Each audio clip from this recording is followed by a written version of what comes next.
This Memorial Day weekend, Americans will gather on lawns and porches, fire up the grill, and enjoy the company of family, friends, and neighbors. But this is not only a time for celebration. It's also a time to reflect on what this holiday is all about, to pay tribute to our fallen heroes, and to remember the servicemen and women who cannot be with us this year because they are standing post far from home, in Iraq, Afghanistan, and around the world.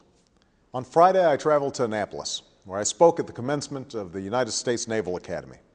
It was an honor to address some of America's newest sailors and Marines as their commander-in-chief. Looking out at all of those young men and women, I was reminded of the extraordinary service that they are rendering to our country. And I was reminded, too, of all the sacrifices that their parents, siblings, and loved ones make each day on their behalf and on our behalf. Our fighting men and women and the military families who love them embody what's best in America. And we have a responsibility to serve all of them as well as they have served us. And yet, all too often in recent years and decades, we as a nation have failed to live up to that responsibility. We failed to give them the support they need or pay them the respect they deserve. That's a betrayal of the sacred trust that America has with all who wear and all who have worn the proud uniform of our country. And that is a sacred trust I am committed to keeping as President of the United States. That's why I will send our servicemen and women into harm's way only when it's necessary and ensure that they have the training and equipment they need when they enter the theater of war. That's why we're building a 21st Century Department of Veterans Affairs with the largest single-year funding increase in 3 decades. It's a commitment that will help us provide our veterans with the support and benefits they have earned and expand quality health care to 500,000 more veterans. That's why this week I signed a bill that will eliminate some of the waste and inefficiency in our defense projects, reform that will better protect our nation, better protect our troops, and save taxpayers tens of billions of dollars. And that's why we're laying a new foundation for our economy, so that when our troops return home and take off the uniform, they can find a good job, provide for their families, and earn a college degree on a post-9/11 GI Bill that will offer them the same opportunity to live out their dreams that was afforded our greatest generation. These are some of the ways we can, must, and will honor the service of our troops and the sacrifices of their families.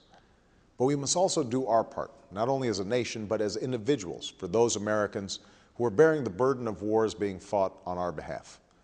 That can mean sending a letter or a care package to our troops overseas. It can mean volunteering at a clinic where a wounded warrior is being treated, or bringing supplies to a homeless veterans center. Or it can mean something as simple as saying thank you to a veteran you pass on the street.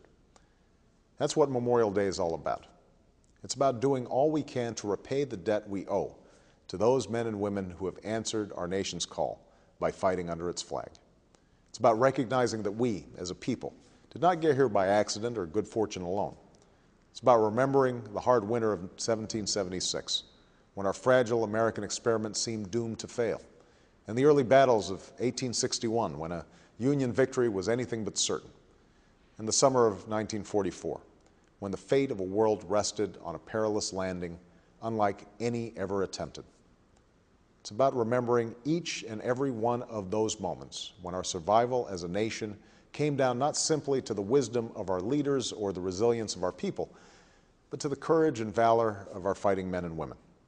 For it's only by remembering these moments that we can truly appreciate a simple lesson of American life, that what makes all we are and all we aspire to be possible are the sacrifices of an unbroken line of Americans that stretches back to our nation's founding.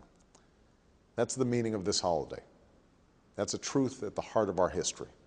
And that is a lesson I hope all Americans will carry with them this Memorial Day weekend and beyond.